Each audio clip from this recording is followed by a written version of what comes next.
This is TOEFL IBT speaking test, and this test evaluates your ability to communicate in English in an academic setting. It consists of 4 tasks. Task 1, express an opinion on a familiar topic.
Listening, conversation between 2 students. Student A, I think this new rule is annoying.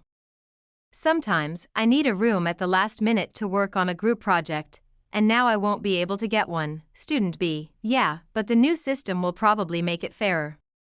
Before, some students took rooms for hours without reserving them, which wasn't fair to others. Student A, I get that, but I still think it's inconvenient. What if I suddenly need a quiet space? Student B, maybe, but at least now we can plan ahead. And with the online system, we don't have to go to the library just to see if there's an available room. Student A, that's true, but I hope they also add some walk-in rooms for emergencies.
Headphone listening, lecture snippet. Professor, a good example of social loafing happens in group projects. Say 5 students are assigned a task, and 2 of them do most of the work, while the other three contribute very little. These three may assume that since others are handling the work, they don't need to do much.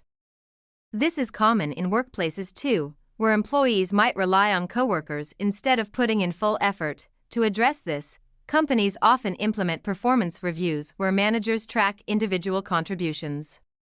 In one study, a company introduced a system where employees had to submit reports detailing their specific contributions to team projects. As a result, social loafing decreased significantly, and overall productivity improved.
Task 4. Integrated Speaking Academic Discussion, Preparation, 20 seconds Response, 60 seconds, Headphone Listening, Discussion in a Classroom. Professor, today, we're going to talk about the concept of behavioral adaptation in animals.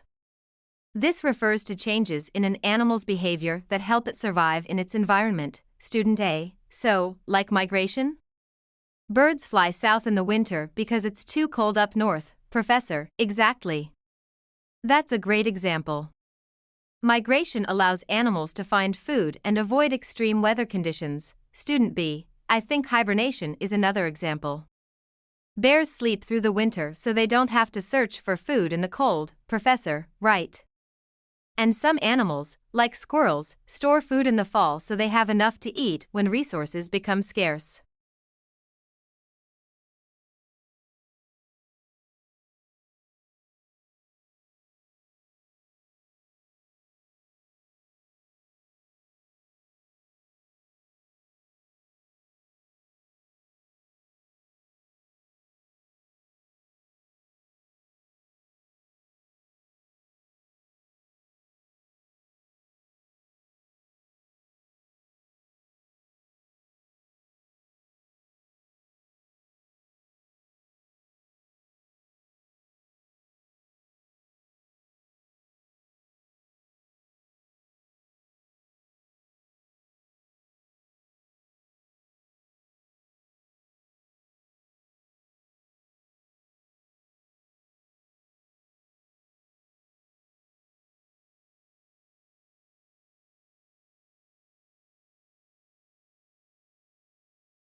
I believe children should focus more on academic subjects like math and science because these subjects provide essential problem-solving skills and open doors to future career opportunities.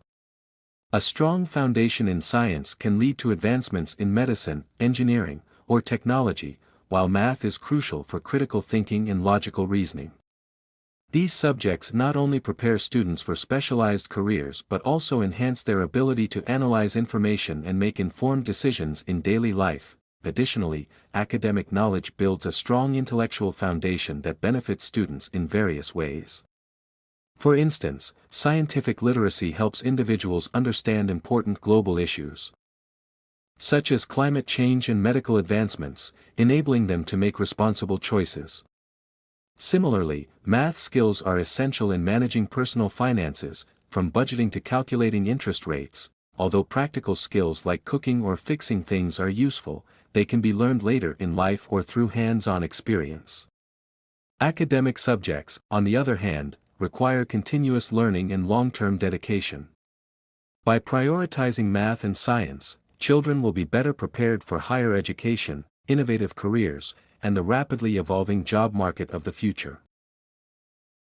The university library has introduced a new policy requiring students to book study rooms at least 24 hours in advance, instead of allowing walk-ins. This change is designed to reduce conflicts over room availability and ensure that all students have an equal chance to access study spaces. In addition, the library has implemented a new online booking system, which makes it easier for students to reserve rooms in advance, improving the overall organization and efficiency of the process. The man in the conversation expresses his dissatisfaction with the new policy.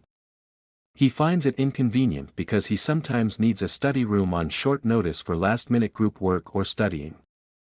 Under the new system, he worries he won't be able to get a room if he suddenly needs one.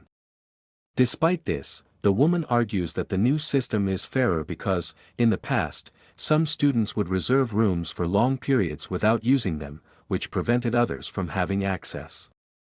She also highlights that the online system allows students to plan ahead, making the process more organized. While the man acknowledges the fairness of the system, he still feels the need for some flexibility. He suggests that the library should reserve a few walk-in rooms for students who find themselves in urgent need of a space. This way, students could still have access to rooms in emergency situations, while maintaining fairness for everyone. Social loafing is a psychological phenomenon where individuals put in less effort when working in a group compared to when working alone. The professor explains that in group projects, some students may contribute less because they assume others will do the work. For example, if a group of 5 students is assigned a project, 2 might do most of the work while the other 3 contribute very little. This happens because the individuals who aren't contributing don't feel fully accountable for the project's success. The professor also discusses ways to reduce social loafing. One method is to reduce the group size, as smaller groups can lead to higher individual accountability. Another strategy is to assign specific tasks to each member, ensuring that everyone has a defined role and responsibility. By making individuals accountable for their own contributions, social loafing can be minimized. Additionally, performance reviews or regular check-ins can be implemented to track the effort of each group member, further encouraging active participation from everyone. Behavioral adaptation refers to changes in an animal's behavior that help it survive and thrive in its environment. The professor gives examples like migration, hibernation, and food storage, which are all key strategies that animals use to cope with environmental challenges. For example, migration is a behavior seen in animals like birds, which travel long distances to warmer regions during the winter months. This adaptation allows them to avoid the cold and find more abundant food sources in a better climate. Without migration, these birds would struggle to survive in the harsh conditions of winter. Similarly, hibernation is a behavioral adaptation seen in animals like bears. During the colder months, when food is scarce, bears enter a state of dormancy, slowing down their metabolism and conserving energy. By hibernating, they can survive for months without food, ensuring they don't starve during the winter when resources are unavailable. Another example is food storage, seen in animals like squirrels. As they prepare for the winter, squirrels gather food and store it in various locations. This allows them to have access to nourishment during the cold months when food is hard to find. This behavior helps them maintain their energy levels and survive during periods of scarcity. These examples highlight how behavioral adaptations are critical for an animal's survival. By adjusting their behavior to changing environmental conditions, animals ensure they have the best chances of surviving and thriving in challenging environments.